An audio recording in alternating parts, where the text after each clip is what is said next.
Well, hello and welcome to the show. My name is Brett with Anvil Music and Media. This is a Friday edition, and I'm excited to be here today on YouTube Live. We've had a great week, and it's the start of a great weekend, and I'm excited to talk to you guys today. It looks like Tanush is first in the chat. Tanush, what is going on, man? It's good to see you today.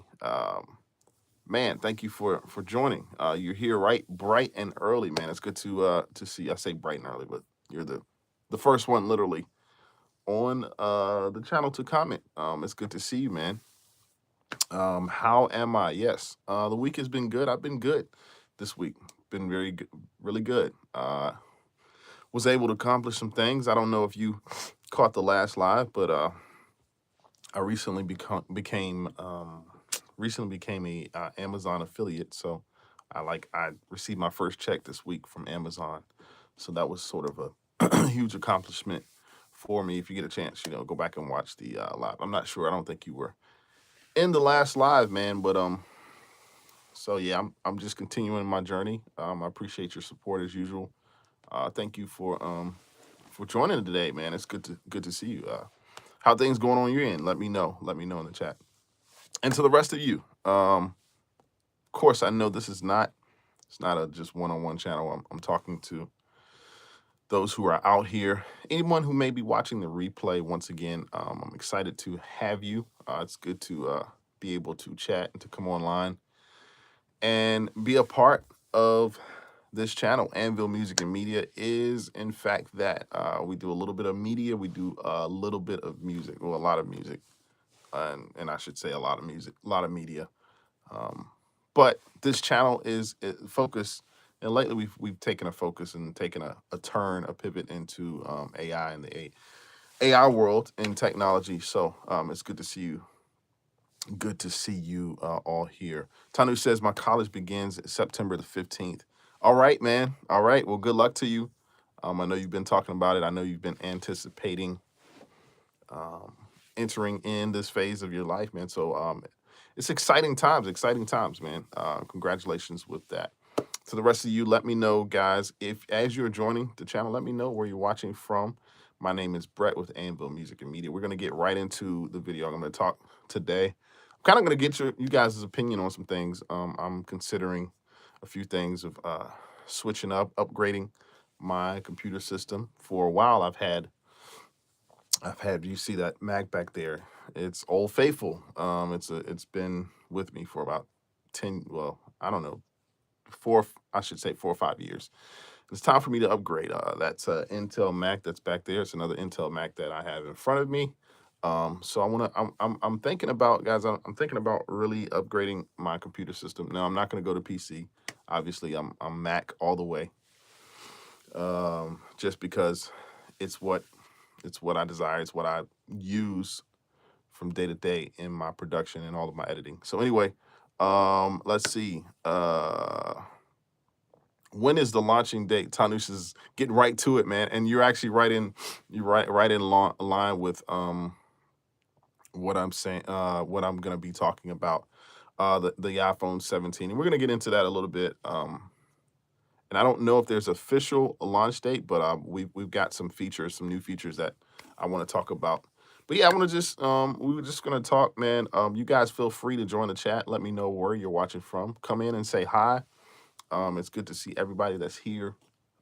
This channel is for you. I hope that you would subscribe to the channel, like this video, and subscribe if you get a chance. We have been in this space of YouTube for now about 5 years. I started back in 2020, 21, something like that. And it's been a great journey, been a great ride. I've learned a lot. I've met a lot of people. And one thing they say in social media content, you have to make sure that you are when you receive comments on videos, you gotta address them. You have to sort of open up the lines of communication, keep them open. If somebody asks you a question, of course, I'm here to answer questions, so forth and so on. So Yeah, we'll talk about that. We're going to talk about a little bit of AI news, and in fact, Tanush, I'm gonna look that up right now. I want to know myself because I do not know when the iPhone 17 is releasing. Somebody else may know this. Um, but yeah, let's just look that up. iPhone 17 release date. So all of you iPhone lovers, all of you Apple lovers, you know this is the channel for you. So it looks like here the release date is well it's gonna be unveiled September the 9th, but it probably will be released, Tanush, on the 12th, maybe a week. Usually Apple tries to do that like a week from the day that they sort of unveil the release. So Tanu says, am I excited about it? Yeah, I'm kind of excited about the 17. I'm excited about the new feature of the liquid glass. We've talked about the liquid glass before, which is Apple's new, their sort of overhaul on the functionality of the screen and how it interacts with its user, and not just the interaction with the user, but how you're able to how it automatically like adjust to the icons or the apps that you use on your phone, and then it's got the little water function. It looks like water, and it's like a liquid sort of function like water in your phone, basically. Yeah, I mean, I'm excited about the 17. It is, it's got new design and new colors. The camera bar, basically the standard camera bump, is expanding to a full width camera design. So it's coming close, man. It's coming. We're coming close to the Apple event, and we're gonna see it unveil. So obviously the anticipation is there. The anticipation is there. I'm actually excited about upgrading. I cannot wait until I'm able to upgrade. I'm trying to really push it off until maybe next year to get a new computer. Of course, um, I will be I will be crossing the threshold, man, going from Intel to the M1 series. It's finally time for me to do that. It's finally time for me to do that. So super excited about that. Some other things we're going to be doing, guys. Literally last the last live that I was on, I literally talked to you guys about Amazon and being an Amazon influencer and how I received my first check. For those that do not know that, or what Amazon influencing, being an Amazon influencer means, is basically you are partnership with Amazon to provide links to Amazon through the products that you review. Now, your links are the links that you provide, whether it be on a video description or your website. These are these are personal to your own ID. So when somebody clicks on a link and they go to buy the product, they will basically a percentage of the sale will go to you. So that was exciting for me, man. Just to be in the creator economy. Um, I mean, who does not buy and purchase from Amazon nowadays? I feel like everybody does. I do, of course, but why not? Why not also benefit from Amazon sales, especially if you have an audience, right? My audience isn't huge, and I like to say I have a lot of onlookers. I have a lot of people that are interested. You know, they kind of come in, get what they need, which is fine. I'm here to provide the value, and they go on about their way. So with the affiliate program, it's been a great experience for me. I'm seriously considering pushing forward. So in this space, in this creator space. So this is my journey. I want you guys to lock in, join in, because I need your opinions as well of what. And I'm going to talk about like what sort of computers am I looking to upgrade. You know, so we'll see.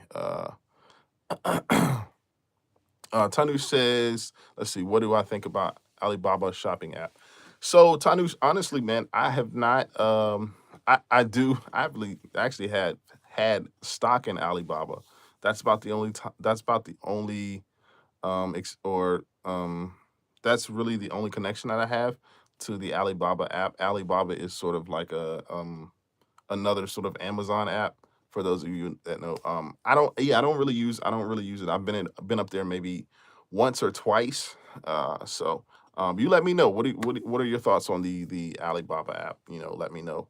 Um, Tanu says AliExpress is banned in India, but we have Alibaba, and they are the same. Yeah. And I don't know what reasons why sort of these things are banned in other countries, but yeah, it's just an opportunity, man. It's all about opportunities and open doors, and you can further your success as a creator. So that's sort of what it is. So yeah, guys, I just want to sort of talk about my little space of where I am. And so I was in the middle of a project. I'm working on a project for an artist. I'm actually doing some music, doing some production, and it's very exciting. It's very exciting. So and doing this production, I've used the my iMac, which is in the back, and it's done phenomenal. Let me tell you, even now it still holds its own. But the computer is like 10 years old. I've had it for 5 years, but it's about 10 years old, and that's really old for a Mac computer. But I'm gonna tell you, that shows you how efficient Mac computers are in general. If you buy what you buy and you purchase so that you don't have to come back 2 years later, it's gonna last you for a while. Now the thing is, with older Macs, of course, with older Macs, you run the risk of losing compatibility with softwares. Now, from a general sense, you'll still be able to use your software, but what happens is not just the software, but the security systems, the updates Mac offers. They have plenty of updates that they offer. Not only offer, but they recommend that you update your computer. Well, with the Mac that I have now, it's obviously not. And I'm actually embarrassed to even say what operating system I'm on, but there's a reason for that, of course. And the reason why I'm still tied to this Mac is because there's certain software that I still love. I'm not really trying to purchase new yet, and it still works. That's pretty much where I am with it. So Tanu says I did order the RC Spotter in AliExpress 7 years back, and it was good. I loved it. Cool, and a hoodie too. Yeah. So yeah, like I said, Tanush, I mean, and I don't know if they have. I'm pretty sure they have an affiliate program with AliExpress, but I don't know. I'd have to look that up. Probably should look that up. I just know Amazon is sort of what we use here in America, and of course globally. I believe it's all over the world. So, but yeah, back to the computer journey. Yeah, just guys, and join me on this this journey of really selecting. I want to select, and I want to purchase another computer. It probably will be maybe next year. I'm really holding off because I don't need it. Right, I'm not desperate enough, because what I have, it still works. I just know the inevitable, right? And a lot of times, you're either going to pay now or you're going to pay later, right? So it's probably better to just get the purchase over with. Like, just get it over with. Just just go ahead and purchase. Um, and I want you guys' opinion to, let's talk about it. Like, upgrading your computer. It's an important decision. It's important. Um, Not just an important decision, but it's important to upgrade because you really want to stay current with all of the updates, especially having Mac products, right? You want to stay current. Now, I'm not talking about upgrading phones right now. Now, we know about upgrading phones. That's not really important to this conversation, even though it happens. People do it all the time.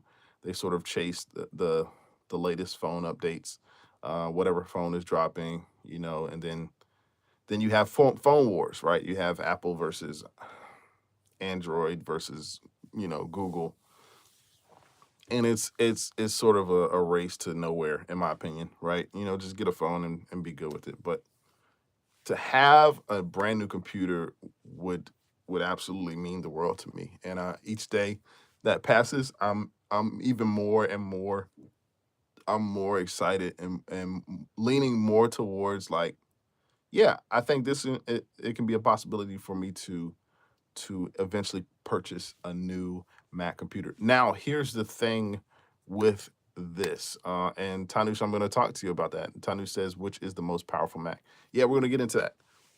Great question. Great question. Great question. So there are two different Macs that I'm looking at. So right now I'm looking at the Mac Studio, which is a powerhouse.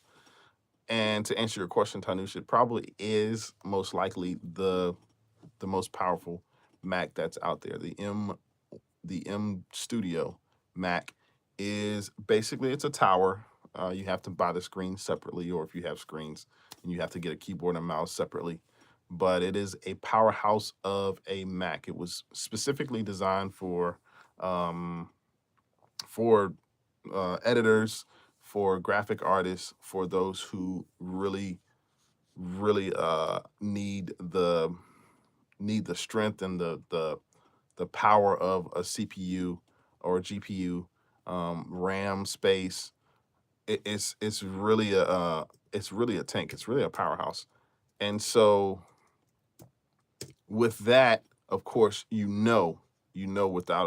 without any doubt in your mind that you're going to be paying for this computer if you decide to purchase it.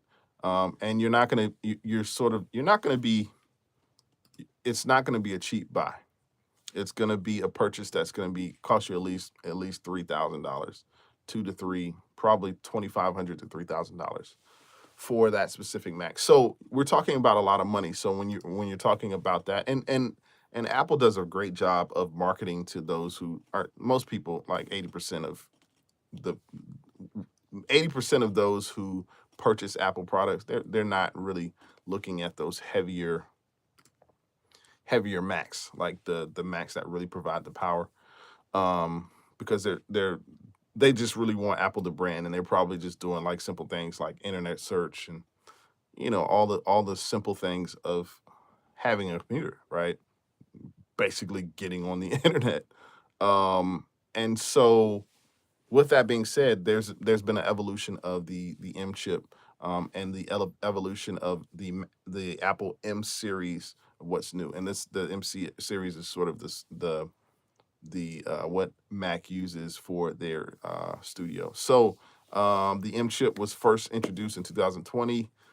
Just it was a major shift because what Apple did was they started making their own chips, and their chips in the computer were not CPU based. So, and it offered a better performance, right? It offered a better performance. So I'm really, and I think right now they are like the M3 M4 chip, which is the fourth generation for Macs.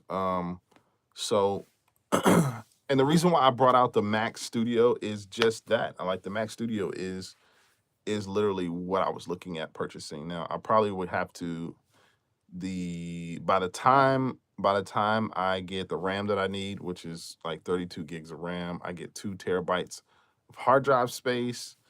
I don't need any programs because on the Apple website you can actually purchase programs.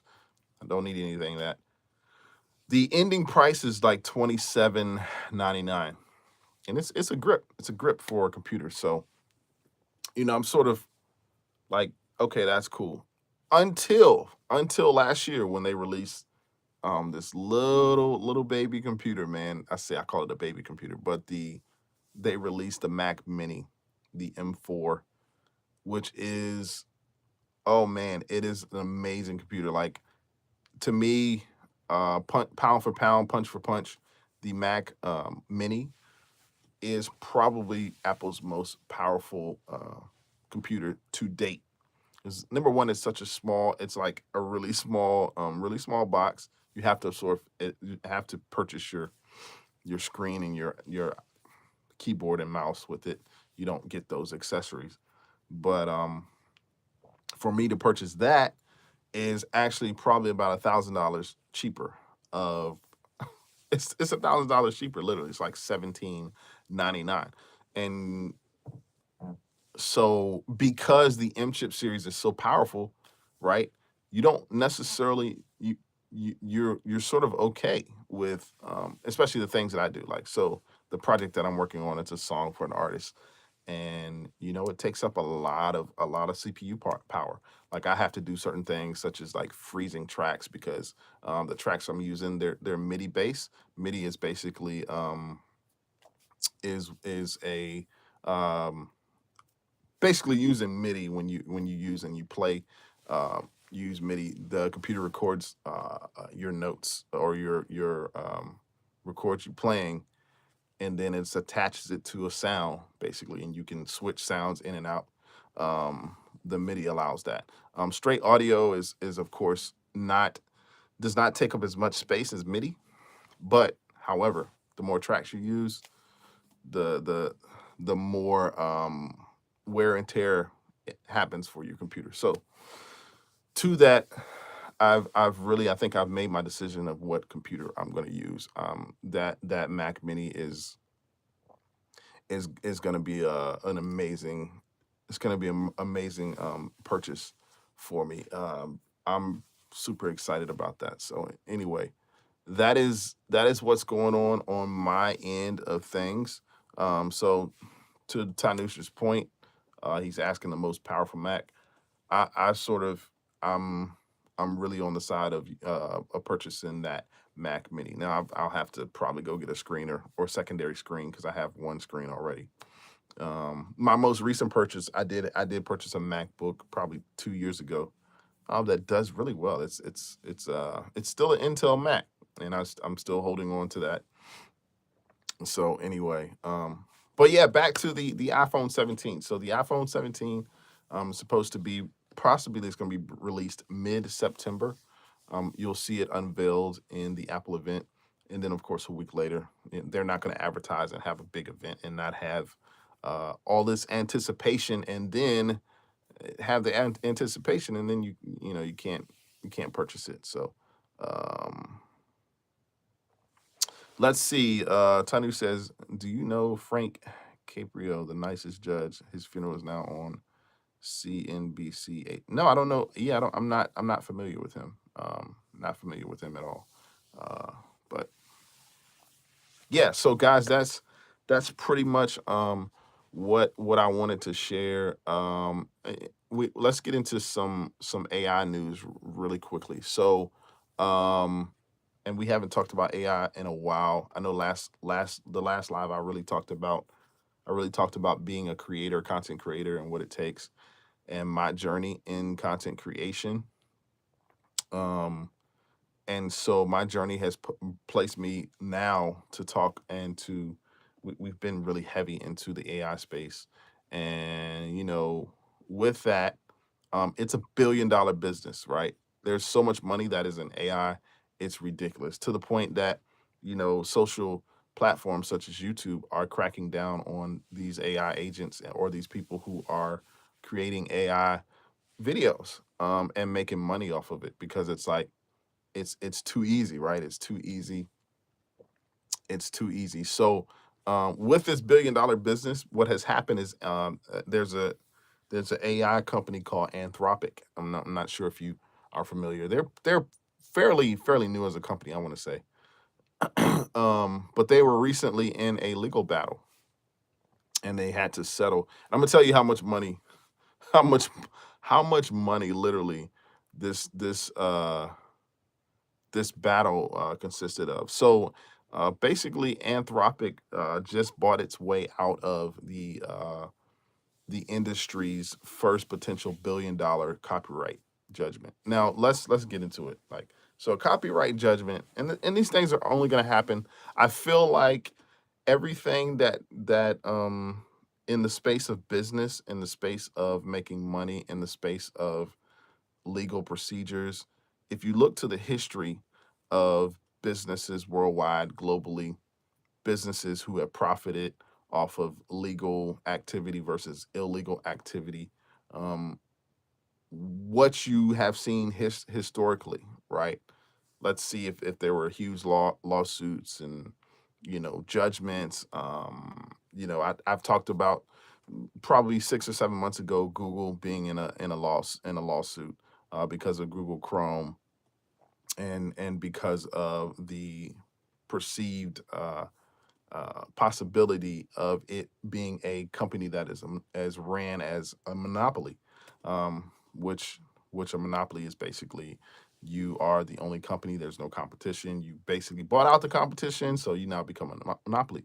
But all of these things have really brought us to this point of with AI, and what we're going to see is we're going to see a lot of mirroring of different settlements and different judgments, different cases with AI, and the stakes are higher because I just said Anthropic, they just brought their way out of the AI industry's first. Now listen to me, their first potential $1 billion copyright judgment.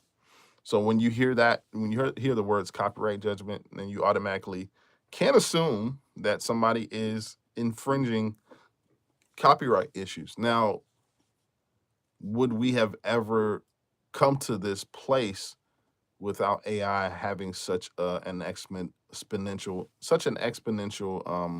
growth in in um, in society? I mean, I don't think so. But what happened was, the company reached preliminary settlement, basically. So it's a $1 billion copyright judgment. I want you guys to hear me on this. It's a $1 billion copyright judgment on Anthropic. Potential. It didn't go through, but they released this. They basically reached the settlement. So if you can imagine $1 billion, right? If it's $1 billion and you're settling somewhere in the hundreds of millions, easily, right? That's where it's starting. At least it might start at a building, and they're saying, well, if we can settle for such and such, you know, we'll be okay. But so there were authors that accuse Anthropic of illegally downloading millions of books to train Claude. Claude is basically Anthropic's AI representative. We'll say that. I've never used Anthropic. Really have no reason to at this point. I only use pretty much Gronk and ChatGPT. I just to me, you use one, you use them all, right? But that's another story. So the authors they accuse Anthropic of illegally downloading millions of books to Claude. Um, and they were able to avoid a December trial that threatened the company's existence. So this is pretty heavy stuff. But the settlement comes with crucial legal distinction. So early this year, there was a U.S. district judge that ruled that training AI models on copyrighted books qualifies as fair use. That's huge. That's huge. That's huge. And that's the first major victory for AI companies. But Anthropic, their acquisition method crossed the legal red line. So basically, what it says is court documents reveal that the company downloaded millions of free copyrighted books. Downloaded for free. I'm sorry, million copyrighted books, and that's probably the problem. Like if you're going to use the book, right, you got to pay for it first, right? Because it is intellectual property, right? It's that's what it's defined as. So basically, the judge certified a class action suit covering 7 million potentially pirated works, creating staggering liability, major liability. Statutory damages of up to 750 million per or $750 per infringed work, and up to $150,000 for willful infringement. So this was actually happening. And all of this, guys, for these AI companies, all of this is to speed up the process. Like, we've got to train the models. I've talked about training AI models in my previous videos. I wish you would check that out. Training these models, man, if you can train a model in a certain field or a certain a certain field or a certain discipline, being able to train that model, because you don't have to train on everything. Like you can train, like you could train AI on law, you can train AI on medicine, and you can train AI on mechanics, right? Certain disciplines within the things that we learn and we go to college for, blah blah blah, so forth and so on. And so you don't have to. It doesn't have to be. It doesn't have to know everything a human knows. It can be focused on certain things. In fact, you can do that with your open source AI. But so the preliminary settlement is expected to be finalized uh, in September 3rd, with most of the authors in the class having just received the notice to qualify to participate. So it's probably thousands upon thousands of authors who received this settlement, received a notice or notification of the settlement.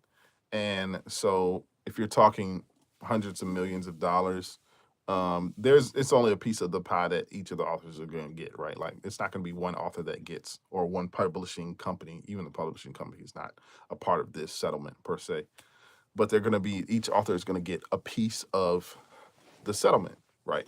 So, and this is one of dozens of similar cases against OpenAI, um, and they remain pending. And so these companies, when you have a company that generates so much money, you probably have lawyers on retainer, right? There's so many pending cases that are happening, not just with Anthropic, but Meta. We just had a recent case come across Meta, and all these cases are pending, and they're expected generally, with having a lawyer on staff or a lawyer team on retainer. You pretty much, you settle rather than risk billion-dollar judgments against you. So but the settlement basically exposes fundamental hypocrisy in the AI industry, right? In their fair use defense, right? Companies want the credit for building transformative technology while admitting they're using sources like books, uh, but they don't want to be bothered with paying for acquiring the training data, right? Because you have to train it with something. You have to get the information, and that's the thing. The information has to come from something. It has to come. It can't come out of air.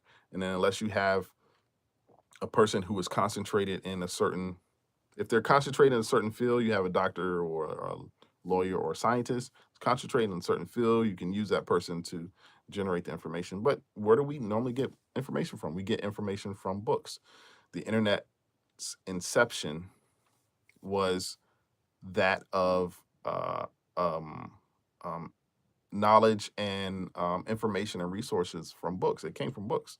I mean, it came from people. It also came from books. So books still remain the oldest form of written or literature that we have. And so these settlements are, no doubt they're going to get bigger. They're absolutely going to get bigger. So just an interesting times, man. Interesting times. And so that's sort of my AI news. And you have to really understand where we are in AI. And I know there are a lot of people who have questions about the existence or the future of how we're going to be able to exist in a society that is filled with computer generated responses and we're going to be basically living with computers all around us and living with technologies that we have now, right now, really. We have the opportunity and we have the freedom to use, and what sort of regulations are going to happen as a result of using artificial intelligence. The societies as we know it now are shifting and changing to the point that there are questions about what the society will look like in 10 to 15 years. I would argue in the next 5 to 7 years, right? Because what happens is our reliance on these models is in fact that it is a huge, we're leaning hugely on the use of AI products and AI generated software, software that generates responses and resources for us, and we will continue to it will continue to be integrated not just in the computers that we use, but it's going to go from us typing and being on our phone to now wearable items that the AI sort of does a body scan or a scan of what its human what do I want to say, basically you will be wearing AI on you, to the point of even your clothes will be AI generated, and the clothes will sort of tell you, your heart rate, compute just different things, your body's health. It will tell you how many steps you need. We sort of already have that with watches, but it's becoming more wearable. Of course, recently we've had a race um, to find and to figure out who is going to be the next company to sort of come out with the greatest like software for glasses, right? Wearable items. These are all wearable items. So no doubt we're gonna get into the contact industry. I recently, maybe within the past, oh, it's probably been about 8 years. I recently started using or started wearing contacts. Anything wearable. Uh, how about piercings or rings? Like, there's nothing, there's nothing out of the realm of possibility in terms of what AI can do. Um, because of its predictive nature, it's now going to be able to predict the human race and how we will function, how we will live from day to day, from sun up to sundown. The moment you get up and out of your bed, it will predict, and not just predict, because with prediction, what comes after prediction is literally scheduling. So not only predicting what humans can do and how they can function and what things they need to do, it's also scheduling out their responsibilities. We will no longer need to drive. We won't have to cook. It will literally schedule out our lives for us, from the food that we eat according to our body makeup, according to the DNA. I mean, they talk about this, even AI generated food. This is all reality, right? And we're living in it, and so it's best for us to sort of learn. I'm not saying to totally rely on AI for what you do, but the society, we would hope, and my hope is that the society does continue on forward with AI as a supplement to the human race. Now, with this, societies will change as they are changing now, but my ultimate hope is that we will return back to, and I say return back to lightly, right? Man, who man was in the beginning, which was, everything was sort of given to man. Like, there was no, we didn't really have to worry about wars. We didn't have to worry about diseases, any sort of pestilence or craziness.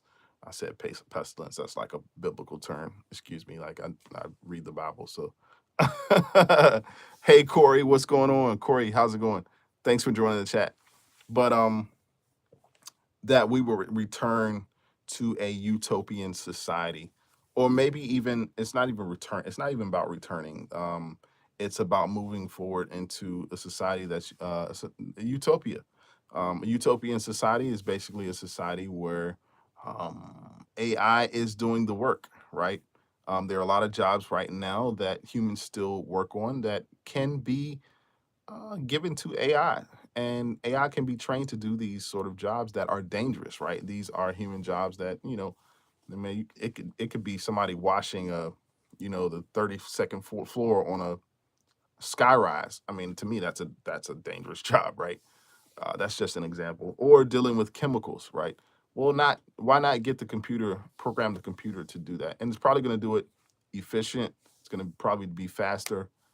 There will be certain jobs to hang around, like, I'm sure the handy dandy plumber job is gonna sort of stick around.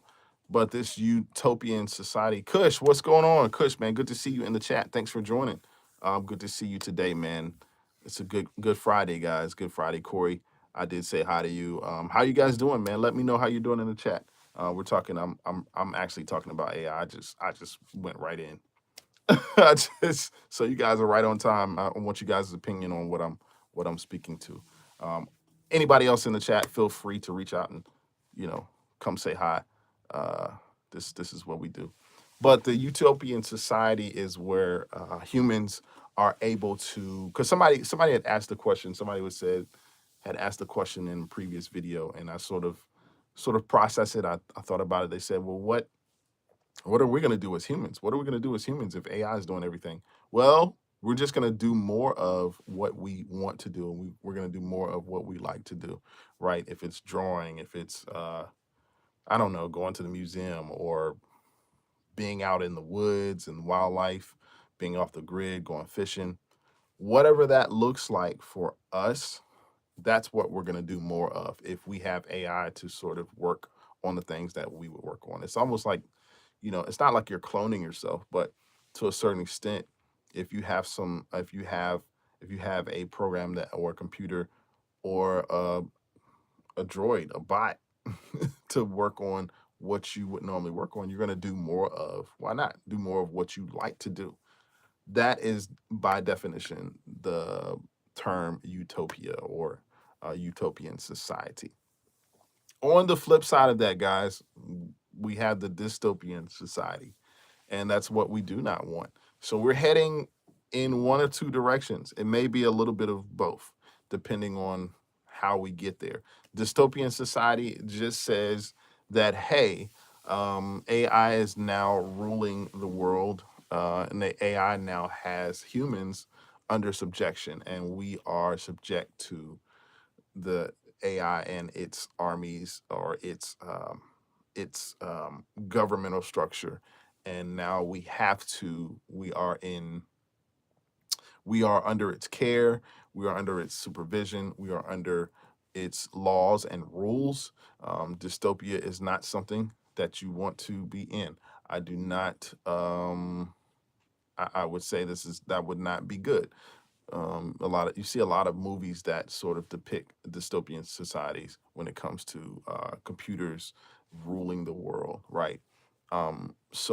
But please believe you, the bottom line of these companies of what they're trying to do is they're really trying to capitalize monetarily. So I wouldn't be afraid of it, right? AI is not something that is going to necessarily take over the world. It has, there is an argument about, can it think? Does it have feelings? Can it function? And you will have people argue both instances. But to be honest with you, um, you're not gonna have to worry about AI taking over the world. I know people are like, that's where people go because I think they sort of want to take over other worlds. And speaking of which, we'll be going to uh, other other worlds, other planets and stuff.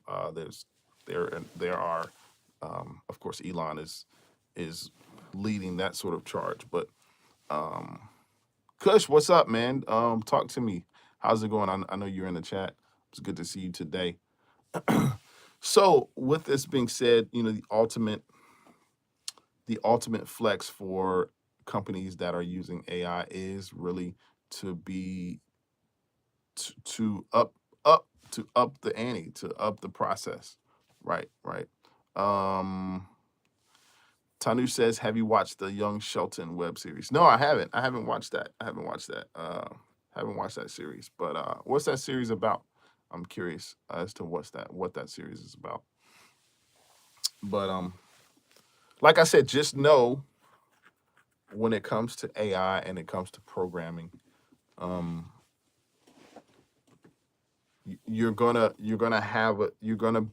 become a system of either you're gonna use it and you're gonna learn it, you're gonna be educated about it, and then you will be the new norm, and it will become the new norm for you, or you will reject it and be subject to those who are already in the process of using it. And so, even when it comes down to job hunting, that what does job hunting and job interviewing and the qualifications of even going out for a job.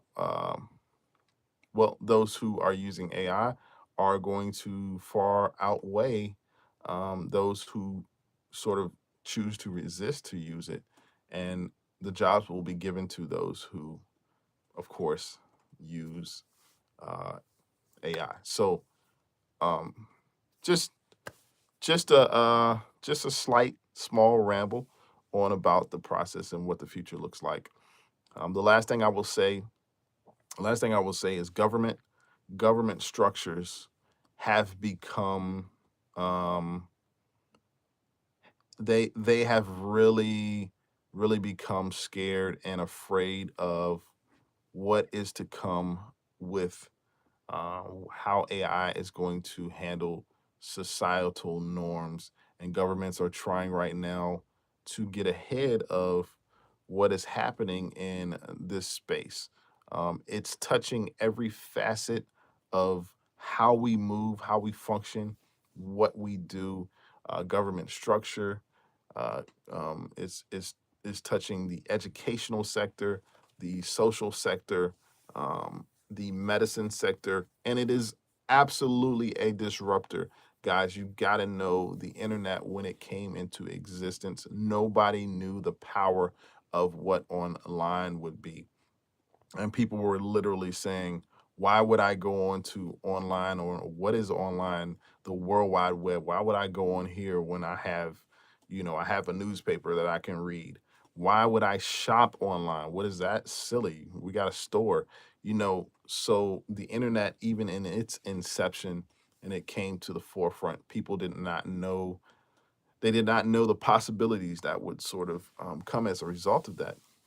So now what we have is we have AI in its existence, and AI's been around for 30, 40 plus years. Like, I'm not, let's not, let's really tell the truth, right? Really tell the truth. I was in North Carolina with, I was sitting at a dinner and talking to a gentleman who is a CEO. He's a computer CEO of a tech company, and basically how he in college in the 80s, they were training AI, and they had AI. AI was existing back in the 80s. So, was I surprised? I wasn't surprised, but I was thankful for that concept, because you have these worlds where people are working this stuff, and it's really behind the curtain. Like, nobody knows it unless it's sort of talked about, and we have societies online. We have different forums and different there are people that discuss this, but to really know the origin. Like I said, going back to the internet was a thing for everybody. People was like, "Oh my God, this is the end of the world." Like 2000, the dot-com bubble, the dot-com crash, and it was a very it was a time that was not, people they didn't really know what was going to happen in the future, and so but the best way to predict the future is to create it, right? So that's what companies did. And in the dot-com era, you had companies that emerged, right? AOL was one company. Later on down the line, of course, we have the Amazons and all those companies. But what I'm saying with governments and how governments are going to be able to establish themselves in the AI, they really want, it's really about regulation. And you got to understand, the government, wherever you live, or whatever government you reside under, whether it's Britain or UK, or if you're in Australia, the US, I would argue to say most governments are not up to date with their technology procedures. They are antiquated in their policies and their regulations of these procedures. The U.S. alone has not had an amendment since 1990, I want to say, and that wasn't even an amendment. I think that was just an amendment of an amendment. But the latest amendment was like back in the 60s, right? So we're talking about a government that is so far behind um, the society that we live in, and they all of those politicians are just that. They're politicians. They're old. They say what they say, and they get on these commercials, and you're just not really believable anymore. It's theater, it's fake. It's not real. It's literally almost like Hollywood. Um, but these are those who are um, generating regulations and rules and laws. So it'll be interesting to see what that looks like. Let's see. Tanu says it's a really funny show. I watch it at night before I sleep. Okay, young Sheldon. Oh yeah, Sheldon Webb. Yeah. My son watches that or at least I think he watched it like a whole. He watched the whole. Uh, he watched the whole series like one summer. All I saw was Sheldon. Sheldon is actually kind of funny. Um, but yeah, guys, I'm interested to hear your take, and that's what we sort of are here to talk about. There was a book that started me on my journey. I don't know if I have the book in here. I know I do, um, but the book just talked about technological advances in what we sort of talked about today, and so that sort of pushed me down the rabbit hole of really learning where we are in society and how our history has shaped where we're going. So this it's a great time to be alive. It's a great time to be able to be free. We're at the really the greatest point in history for potential in whatever you want to do. Whatever you can literally right now online. You can go online and literally set up your own business. You can start to be monetized. You can advertise yourself. Like, the possibilities are endless. You can you can use AI and to whatever. So it's a very very good time to be alive today. So Tanu says, is there any book which can help me communicate in communication skills? Huh. All right. Let's see. I got some books over here. Help you with communication skills, and go to my little library. Um so Tanush, I would say I've got a book here. It's called Emotional Intelligence 2.0, Emotional Intelligence, and the author is Travis Bradbury and Jean Grays. And so it's basically how to deal with emotions like creatively and employ our intelligence in a beneficial way. So this is sort of like, it's not communication, but you got to have emotional intelligence to communicate. Let's go down and I'll show you guys what I'm looking at. This is in the studio, literally. This is my little library of books. They kind of serve the purpose of not only me to read them, but also for it looks good in the studio. I like having books in my studio. Communication. Let's see. Let me turn me back around. Tanush says thanks. Yeah, you're welcome. Oh, here's one, Tanush. Okay, I'm gonna have to put this there. It's probably gonna fall. Another book is the successful speaker. Here's one. You can see this. It's a book called The Successful Speaker. All right, you got that? Successful Speaker is written by Grant Baldwin. So it's five steps for booking gigs, getting paid, and building your platform. Um, that's that's. I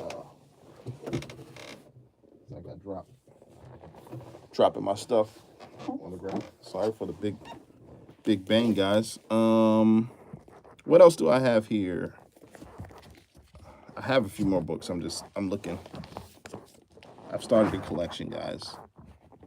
I have a weird affinity for books now. Successful Speaker, Story Brand. There's one book I'm looking for, but I don't see it. Yeah, I actually bought two books of the same. But anyway, those are some of the books. Tanush, I just knocked over. You guys see my studio. Welcome to the studio. Here we are here. This is where we are. Do you guys have any questions, any comments? You guys are Guys are quiet today. Guys are quiet today. I gotta arrange this stuff again. So, any questions? Any comments? Probably hadn't seen this vantage point of what the studio looks like right from this vantage point. I just knocked over my mouse and stuff. So, yep, this is the studio, guys. Back there in that space, I used to have two computers set up. It was just getting too crowded, so I literally gave a computer away and was like, I didn't really want to. I wanted to have more space. But yeah, you're welcome, Tanush, man. You're welcome. Anytime. So as you guys, please, if you get a chance, subscribe to the channel. Watch the videos on the channel that I have. I'm sure there will be a video for you. If you get a chance, like, please come and join us. Join us here on this channel. I'm here most weeks on Fridays, and maybe we'll try to come in tomorrow. I'll maybe put something either in the chat or on my community post about what we'll be talking about. Tanu says, "What time is my work?" My work is probably in a few minutes, maybe 15 minutes or so. So, it's good to see you guys. It's good to be here, and we'll be back soon. It's so good to return. I took a little bit of they say a hiatus. I don't know. I got sick really, and then I was like 1 week turned to 2 weeks, and then I was like, okay, I need to come back on the line. But overall, man, I appreciate everybody. I appreciate all of you for joining me live from my studio, which is amazing. Tanu says Daniel isn't here. Yeah, he's probably busy with AI training. I know he was doing some AI training with his AI models last week or a couple weeks ago. So you may see him. May see him tomorrow. He gets a little bit more free time on the weekends. But to that, I want you guys to have a great weekend. Thank you so much for joining. I appreciate you for locking in. Once again, this is Brett with Anvil Music and Media saying we'll see you.